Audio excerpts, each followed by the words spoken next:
Salut la compagnie, c'est Jules Melon et aujourd'hui dans Impro Ciné Critique, je vais vous parler d'un film français sorti ce mercredi en salle, Les Algues Vertes, dont peu de gens risquent de parler, notamment face au mastodonte Mission Impossible, mais j'ai décidé de le mettre en avant car il est bougrement intéressant.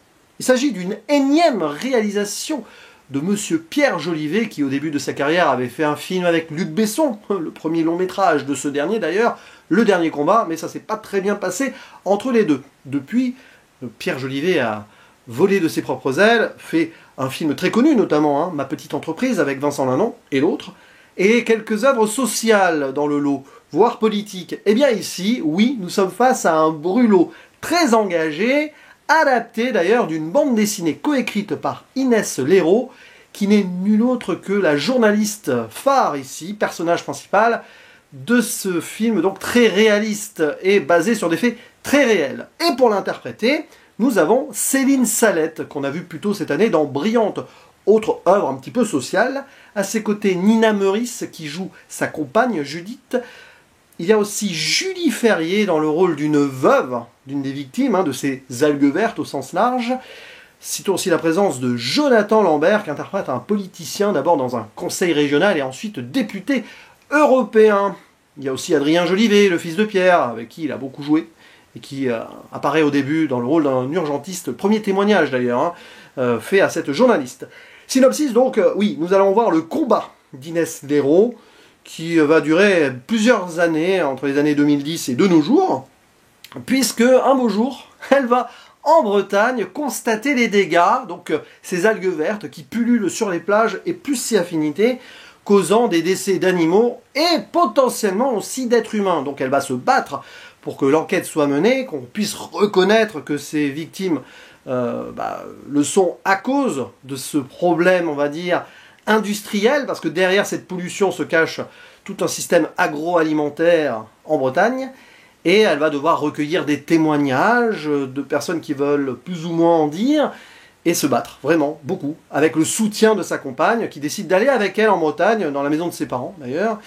Bien évidemment, elle va connaître quelques embûches, mais au début, elle peut faire sa chronique à la radio de façon assez libre, jusqu'au moment où elle va devoir vraiment se débrouiller seule, avec le soutien, bien sûr, aussi de certaines personnes qui veulent se battre à ses côtés, que ce soit famille des victimes ou autres personnes qui ont vu les choses avant. Lanceur d'alerte, quoi. Et franchement, il faut se laisser porter, parce qu'au début, ça paraît un peu technique, voire même pas forcément très cinématographique. Il est vrai, on aurait pu avoir un documentaire, un reportage à la place, mais une fois que c'est lancé, que d'ailleurs les personnages, les acteurs, actrices derrière sont à l'aise avec l'idée, parce qu'on sent d'ailleurs que ça va crescendo pour tout le monde, et peut-être que c'est ce qu'a voulu Pierre Jolivet. Au début, oui, on tâtonne un peu, forcément, puis après, plus on est dedans, plus aussi les interprètes sont dedans, et ça va avec les personnages.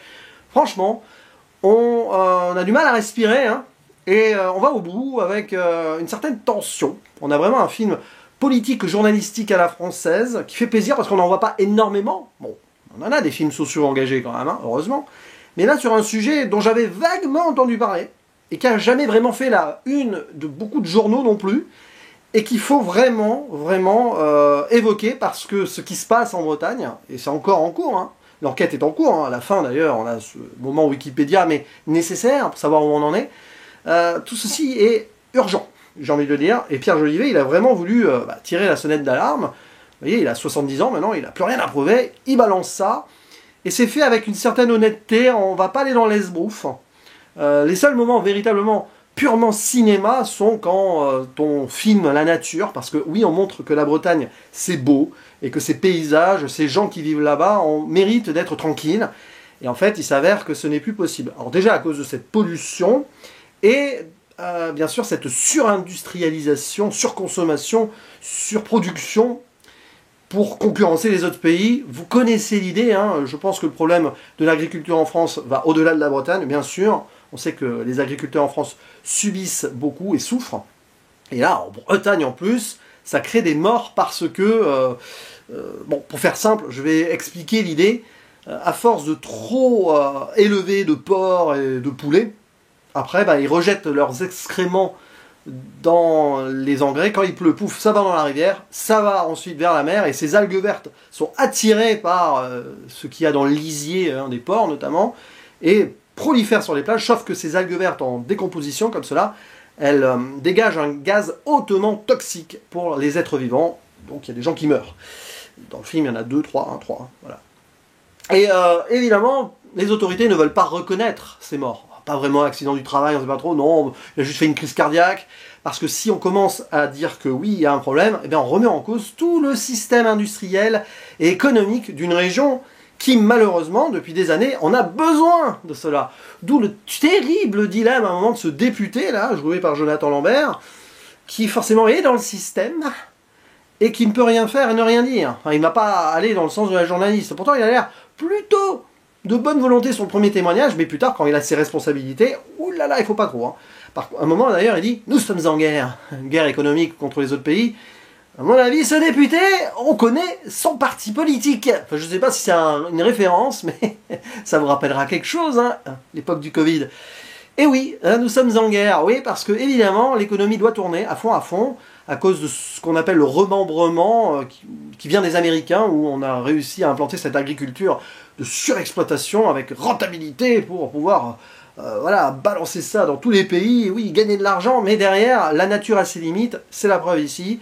Et en plus de cela, les agriculteurs, qui le sont souvent de père en fils, mère en fille, etc., depuis des générations, n'ont plus les conditions d'avant et souffrent à mort, empêtrés dans ce système.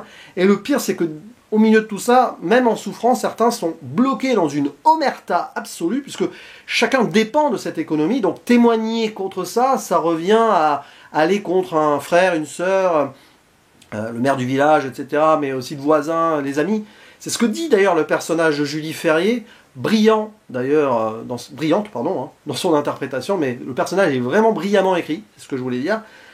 Elle aussi, vers la fin, il y a vraiment beaucoup de choses.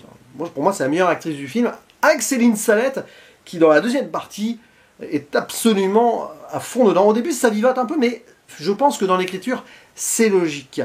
Franchement, voilà, il faut se laisser porter, parce que c'est vrai que les 20-30 premières minutes, je me disais, ouais, bon, le sujet est intéressant, ça a l'air un peu technique, c'est compliqué, on ne sait pas trop comment ça va évoluer, mais après, une fois que c'est lancé, il n'y a pas de répit, et puis on sent le danger aussi autour de cette journaliste qui essaye de faire son travail normalement, mais elle a des coups de pression, pas forcément du gouvernement, hein, mais juste des coups de pression. Bon, après, évidemment, son émission va s'arrêter, on se demande pourquoi. Hein. À un moment, même un nom de ministre est lancé, on voit même des photos dans l'ancien gouvernement. Allez, ça tape direct. Hein. Et là, tout le monde pense, je pense qu'il passe, hein, que ce soit la gauche, la droite, et actuellement, donc, le parti au pouvoir, puisque avec ce député européen à la fin, je pense qu'il y a quand même un lien. D'ailleurs, en voyant ça, je me suis dit que Jonathan Lambert pourrait presque interpréter notre cher président dans un biopic un jour. Bon, il sera trop âgé si c'est fait un jour, mais il y a quelque chose. Voilà, donc c'est vraiment un brûlot. Là, le mot est utilisé à bon escient. Hein. C'est ça, un film qui rentre dedans, qui dénonce, qui est nécessaire, parce que c'est pas un sujet qui est forcément hyper populaire, mais ce qu'on a là en Bretagne, algues vertes, etc., à mon avis, on l'a dans d'autres régions, pas forcément sur de la pollution et tout, quoique si, hein, les sols, les engrais et tout, mais ce que vivent les agriculteurs, ce qui se passe, la surproduction aussi des animaux, les bêtes, on mentionne pas trop cela, mais elles souffrent aussi, hein, c'est quand même un souci, et puis on sent le cercle vicieux, quoi. De toute façon, l'économie maintenant elle est basée là-dessus depuis des années et des années, et oui, il y en a qui fondent des capitaux dessus, et même ça fait vivre des gens. Et donc, comment revenir en arrière? Bah, le problème est posé là. En tout cas, ce qui est sûr, c'est qu'il y a des gens qui souffrent, qui meurent, et ce film le rappelle donc à ses spectateurs. Et il faut aller voir ce genre de film, il faut le défendre. Ça va un peu au-delà du cinéma, parce que en tant que tel, l'objet filmique lui-même, il y a largement mieux. Mais sur le propos, sur le fond, c'est bon. Voilà, et c'est très important. Donc, Les algues vertes, oui, je dis que c'est un bon film, vraiment, parce que il dénonce, il raconte, et il est pédagogique aussi sur certaines choses. On comprend à peu près tout à un moment arrivé au bout, même si c'est pas forcément facile tout le temps, notamment dans la première partie. Donc, Pierre Jolivet a réussi son coup ici, et je vous invite à le découvrir, alors, si ce n'est en salle, plus tard, hein, quand il passera à la télé, ou en VOD, ou en DVD. N'hésitez pas à dire en commentaire ce que vous pensez de ce film. Si vous avez vécu d'ailleurs en Bretagne, hein, si vous connaissiez ce problème des algues vertes, on en débat, on en discute et je vous dis à la prochaine. Ciao.